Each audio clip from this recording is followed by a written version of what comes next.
que eu montei minha primeira lojinha em Ricardo Eletro, já com o slogan de cobrir qualquer oferta em eletrodoméstico. E ali eu aprendi a ser jeitoso na vida, a lidar com vendas. Venda, pra mim, é tudo. Eu digo sempre o seguinte, se você está vendendo, todos os outros problemas da empresa...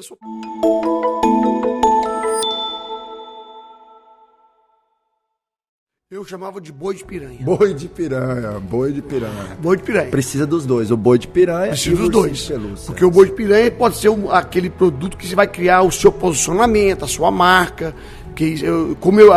No meu negócio, o preço era muito importante, então eu tinha os boi de piranha para poder vender, criar o conceito meu de preço e, logicamente, o negócio não vive sem lucro. Aí você tem que criar outros produtos que dá rentabilidade. Perfeito, perfeito. Ricardo, explica pra gente esse seu lema, né, esse seu mote, né, que inclusive eu amo, porque eu defendo o seguinte, a empresa ela tem que ser doente por vendas, ela tem que ser obcecada por vendas, porque a empresa que vende é a empresa feliz. Claro que você tem que vender com margem, né? E às vezes o empresário ele se preocupa muito em implantar um RP e documentar os processos e ter um monte de ações sofisticadas nas suas práticas de gestão que tem que ter, mas antes tem que estar entrando dinheiro. É o primeiro requisito, né? A empresa ela tem que ter fluxo de caixa positivo. Então, o que é para você, Ricardo, isso do é proibido perder venda? Vou explicar. Você falou antes de explicar, eu vou falar uma coisa muito importante que o Max falou aqui. Você tem que ter consciência qual o tamanho da sua empresa, né? Então, nós, por exemplo, hoje que estamos agora nessa missão de levar o conhecimento dos empreendedores, pequeno, médio, grande, eu tenho tido cuidado, Marcos, de falar com o empreendedor, cada um do seu tamanho. Se a gente falar tudo igual, o empresário pequeno, ele até desiste, porque fala assim, mas é tão complicado. Não, você que é pequeno, começa pequeno, não pensa em comprar, não pensa em organizar muitos processos, faça, vai lá e faz, e põe a mão na massa você mesmo, com o seu filho e fala. O cara começou a crescer para médio, ele tem que começar a pensar mais no controle. O cara que é grande, se não tiver controle, ele vai quebrar. Então tem que ter gestão, né? Tem que ter gestão. Eu digo o seguinte, eu acho que a criança, quando nasce, até virar adolescente ali, dá para ir só na força da venda. Depois tem que vir a força da gestão. A gestão aqui, ó. Né? Exatamente. Isso é muito importante, né, Marcos? Porque cada tamanho tem... Por isso que é importante a pessoa saber que hora que ele tem que mudar o jogo.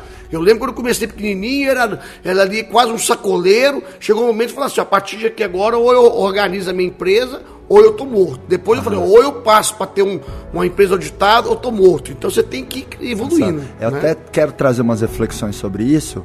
O primeiro é assim, às vezes fazer a coisa certa na hora errada é pior do que fazer a coisa errada. Exatamente. Então, por exemplo, se o cara tá muito pequenininho, aí ele vê aí, às vezes, uma propaganda na internet, faça o que as maiores empresas do mundo fazem. Ele tem lá 10 funcionários, ele quer implantar OKR, Cohort, LTV, o raio que eu parto. Jamais. Ele tá querendo fazer uma coisa boa, uma coisa certa na hora errada. Na hora errada. Vai perder tempo. E por que isso é perigoso? Porque ele sabe que é o certo, mas aí ele fica dando murro em ponta de faca. Então não faça coisas certas na hora errada. Olha o momento de maturidade do seu negócio. Que degrau que você tá. Que degrau que você tá. O que você precisa fazer? Terceiro, quarto. Fala aí. Quem é Ricardo? Bom, rapidamente é bom pra pessoa saber que Ricardo Eletro foi lá na frente. Comecei minha vida, Marcos, vendendo mexerica na rua. E não porque precisava, não. Eu perdi meu pai muito cedo. E aí eu tive que... Minha mãe ficou meio apavorada de ver os 4 filhos. E eu, para dar exemplo, para mostrar para ela que a gente ia virar a gente, comecei a vender mexerica na porta da faculdade, meu pai tinha um sítio na época e tal. Aí eu aprendi a negociar ali, parece que não, mas ali, logo já apareceu um concorrente do lado, querendo vender mexerica igualzinho eu te cobri oferta, a gente cobriu oferta. e ali eu aprendi a ser jeitoso na vida, a lidar com vendas, a criar maneiras de alternativas de vencer os desafios, daquele pequenininho negocinho que era uma brincadeira. Eu recordo que uma coisa muito importante que o empreendedor tem é a observação. Então eu observava, por exemplo, que o professor não gostava de sujar a mão, então comecei a aprender que eu tinha que descascar a mexerica. E como eu descasquei a mexerica podia vender um pouquinho mais cara. Então parece que é brincadeira isso, mas ali eu comecei a observar a vida. Eu comecei na 25 de março, depois que minha mãe trazia. E eu comecei a vender na rua, nas casas, até que eu montei minha primeira lojinha em Ricardo Eletro, já com o slogan de cobrir qualquer oferta em eletrodoméstico do Brasil, apesar de vender praticamente ursinho de pelúcia. Aí o povo passava e falava assim, mas você vende ursinho de pelúcia e quer cobrir oferta de eletrodoméstico? Não, eu tinha lá 3, 4 liquidificador, que era o meu sonho ter o eletrodoméstico, e cobria a oferta sim, porque eu vendia, ganhava dinheiro no sítio de pelúcia e perdia dinheiro quando a pessoa chegava para comprar os 3, 4 liquidificador. Então já vai aí, anota aí um segredinho. Tem que ter sempre um ursinho de pelúcia no seu negócio. O que é o ursinho de pelúcia? Aquele produto que te dá rentabilidade para talvez você perder dinheiro em outro produto, que é o seu sonho, que era meu sonho, ter um eletrodoméstico. Aí depois, com o tempo, eu vou te explicar, a gente foi criando outros ursinhos de pelúcia na empresa, porque depois a empresa foi virando eletrodoméstico, aí você fala, então como é que você fazia depois? Virou muito, tudo eletrodoméstico, quais são os ursinhos de pelúcia? Então vamos falar aqui os segredos. Às vezes o negócio vai precisar desse produto chamariz, né? Chamariz. Às vezes a gente vê aquela promoção do supermercado. Isso. E às vezes o supermercado está anunciando um produto que dá prejuízo. Tá vendendo a cerveja ou arroz abaixo do preço de custo. Porque o cara vai levar carvão, vai levar outros produtos de valor agregado. Isso aí é um grande segredo. Então você que está nos ouvindo, nos assistindo, como é que tá de ursinho de pelúcia aí no seu negócio? Exatamente. Porque, né? E outra, como é que tá como é que a gente pode chamar esse produto de chamariz? O que vem na sua cabeça, Ricardo? E aí é importante a gente dizer, né, Ricardo, e eu vou trazer esse link para fazer uma outra pergunta, que é o quê? Não dá para chegar no 10º degrau sem ter passado no 4º, no 6º, né? O crescimento é ordenado, é gradual. E o crescimento dói. Dói. Então, porque passar com o tamanho. Eu vou responder essa pergunta do proibido perder venda. Então, o que é o proibido perder venda? E depois vamos falar de crescimento, porque esse é o meu mote. Crescer. Não é opção, crescer é obrigação. É obrigação. Se você não está crescendo, você está morrendo. Tá morrendo. Né? Então manda ver. O que é isso aí? É proibido perder venda, que eu gosto desse negócio. Marcos, você falou, venda pra mim é tudo. Eu digo sempre o seguinte, se você está vendendo, todos os outros problemas da empresa são pequenos. Então, se parar de vender, acabou o negócio. Então você tem assim, eu sou um homem, você falou, né?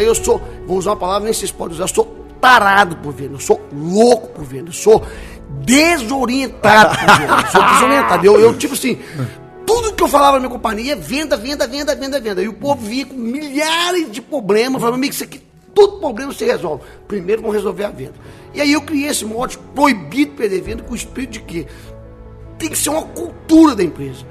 Desde o financeiro ao administrador, o cara da contabilidade, o cara da área do RH, a faxineira, todo mundo tem que ter um sentimento e a cultura de proibido perder venda. Agora, o que é uma cultura? Cultura tem que estar, na verdade, implementado dentro de você. Então, proibido perder venda tem que ser uma coisa que vai muito além do que só vender barato.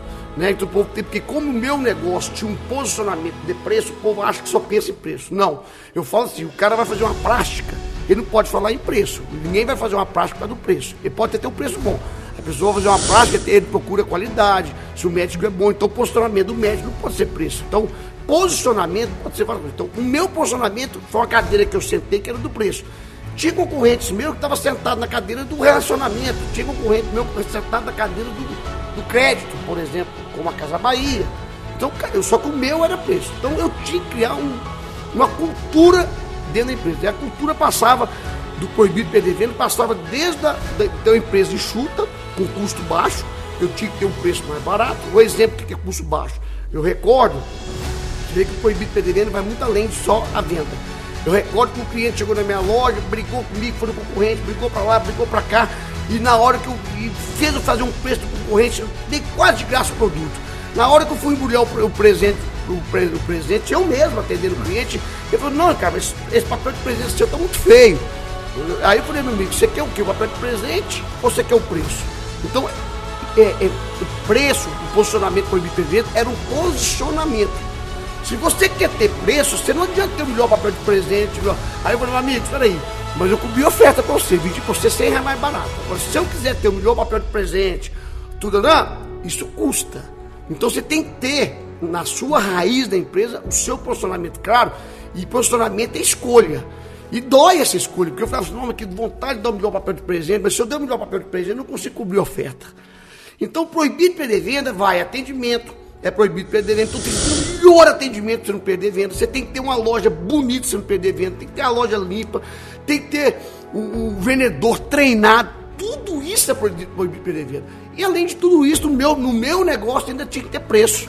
porque senão eu perdi a venda. É uma grande lição isso que você está trazendo, ô Ricardo, para mim, que é a lição de você ter um alinhamento de ponta a ponta na sua operação. Ponta a ponta. E tem muita empresa, Ricardo, que ela está fazendo igual a maioria das espécies de pato. A maioria das espécies de pato, com raríssimas exceções, não nada direito, não anda direito, não voa direito, não cacareja direito, não faz porra nenhuma direito, né? Então a sua empresa é o seguinte, o que ela vai ser muito boa? Isso. E você tem Escolha. que... Escolha. Você usou uma expressão, na minha cadeira era o preço. Preço. E tem especialista que às vezes fala assim, não pode competir por preço. Pode. O Walmart é o maior do mundo. Exato, exato. Então, só que você tem que ter uma cultura por isso. Isso. E você tem que entender que todo bônus tem um ônus e vice-versa. Toda escolha...